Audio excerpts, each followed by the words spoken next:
Hello, কেমন আছেন সবাই? আমার একটা নতুন ব্লগে আপনাদের আবার স্বাগত জানাচ্ছি। আজ রবিবার, আজ সকাল এখন 5:40। সকালবেলা উঠে স্টেশনে চলে এসেছি। আর আমাদের রসুলপুর স্টেশন থেকে নবদ্বীপের একবারে টিকিট কেটে নিয়েছি, এটা কাটা যাবে। আর তারপরে তো আবার ভাবলাম যে বর্ধমানে আমাদের আরও সব আছে, তাদের সাথে একবারে যাবো, তাই আবার বর্ধমানের টিকিটটাও কেটে নিলাম। তো বর্ধমান থেকে আবার আমি যাচ্ছি এখন ব্যান্ডেল। আর এদিকে দেখুন আমাদের সাথেও যাচ্ছে ছোট্ট গোপাল ইসকন ভ্রমণ করতে। আর আমরা দাদা বোন এসব মিলিয়ে ছিলাম 9 জন। কি বলুন তো, এখন আমরা ব্যান্ডেলে আছি। দেখা আমি তো করছি তো, ব্যাস হয়ে গেছে। আর কি বলুন তো, আমরা একবারে টিকিট কেটে নিয়েছি, যার জন্য আর কোনো রকম ঝামেলা নেই। আর এখন চলে এসেছি ব্যান্ডেল টু নবদ্বীপ ধামের স্টেশন চলে এসেছি। আর এখন এসেছি লঞ্চের সামনে। আর টিকিটটা সবার কাটা হয়ে গেছে। চলুন এবার যাওয়া যাক ওই পারে। আর ওই পারে যাওয়ার আগে এখানকার ফেমাস তিলক সেটা নিয়ে নিলাম মাথায়। তিলকটা আমার খুবই ভালো লাগে। লঞ্চে যাওয়ার সময় ছিল অনেকটাই ভিড়। যা দেখুন ওই রইল আমাদের ইসকন মন্দির।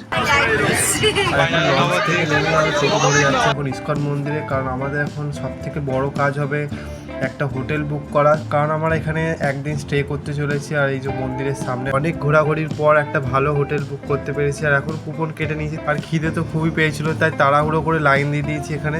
আর অনেক লাইনের পর অবশেষে আমরা মহাপ্রসাদ পেয়েছি। আর এদিকে ফার্স্টে এসেছিল খিচুড়িটা খেতে যদিও ভালো লাগছিল। তারপরে দিয়েছিল ভাত, তার সাথে কিরকম একটা তরকারি দিয়েছিল, একদমই ভালো লাগেনি। কি বলুন তো, খাবারটা থেকে একটা তৃপ্তি যেটা পাই সেটা পাইনি। তারপরে খাওয়া দাওয়ার পর একটু করছি ঘোরাঘুরি এদিকে। আর আজকে গরমটাও ছিল খুব, যার জন্য আরো ঘুরতে অসুবিধা হচ্ছিল গরমের মধ্যে। কিন্তু কি বলুন তো, যেহেতু আমরা এখানে ঘুরতে এসেছি, তো যা হোক করে আমাদের পুরোটা ঘুরতেই হবে। আর এখন ভেতরটা ঘোরার পর আমরা যাব বাইরে টোটো করে পুরো জায়গাটা ঘুরতে।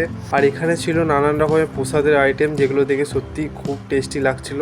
তো এখান থেকে একটা নিয়েছিলাম। তো এখানের মধ্যে ছিল কেক, লাড্ডু আর গজা। তারপরে আমরা চলে এলাম এদিকে ঘুরতে। আর এটা ছিল রাজার রাজমহল। আর এটা হয়ে গেছে একদমই ধ্বংস। আর জায়গাটা ছিল খুবই সুন্দর, বাইরে ছিল পুকুর, তার সাথে ছিল নানান রকমের গাছ লাগানো। এখানে কুমির থাকে রাজার পুকুরটাতে।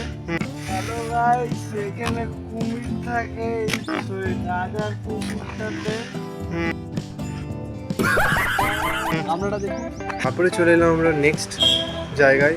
আর এটা হচ্ছে সেই চাঁদ কাজীর সমাধি। আর এই গাছটা দেখছেন, বহুদিনের গাছ, সত্যি বহুদিনকার জিনিস দেখতে সত্যি খুব ভালো লাগে।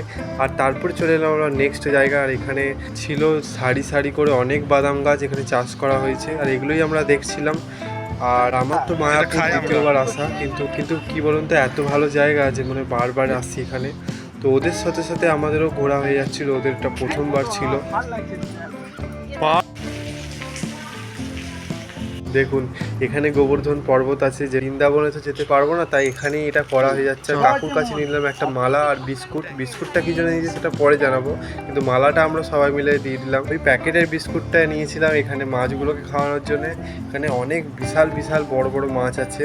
তারপরে চলে এলাম নেক্সট জায়গা। সেখানে দেখলাম দেয়ালে অনেক রকমের মূর্তি বানানো ছিল, কিন্তু এগুলো মূর্তির চোখে দেখাটা ভুল। এখানে এক একটা মূর্তির মধ্যে ছিল অনেক রকমের গল্প। দেখলাম এখানে দুটো পায়রা বাসা করেছে, চলুন এদেরকে ডিস্টার্ব করে লাভ নেই। তার বাইরে কিছু কেনাকাটা করছিলাম, এখন থেকে শুরু হলো কিছু কেনাকিনি। আর বাইরের এই গেটটা ছিল খুবই সুন্দর, ময়ূরের ডিজাইন ছিল। আর এখানে এক একটা কৃষ্ণ ঠাকুরগুলোকে এত সুন্দর সাজিয়েছে, খুবই ভালো লাগছে দেখে। যাক, অবশেষে দেখা পেলাম রাশিয়ানদের। অনেকক্ষণ খোঁজাখুঁজি করছিলাম, কিন্তু এখানে দেখতে পাচ্ছিলাম না।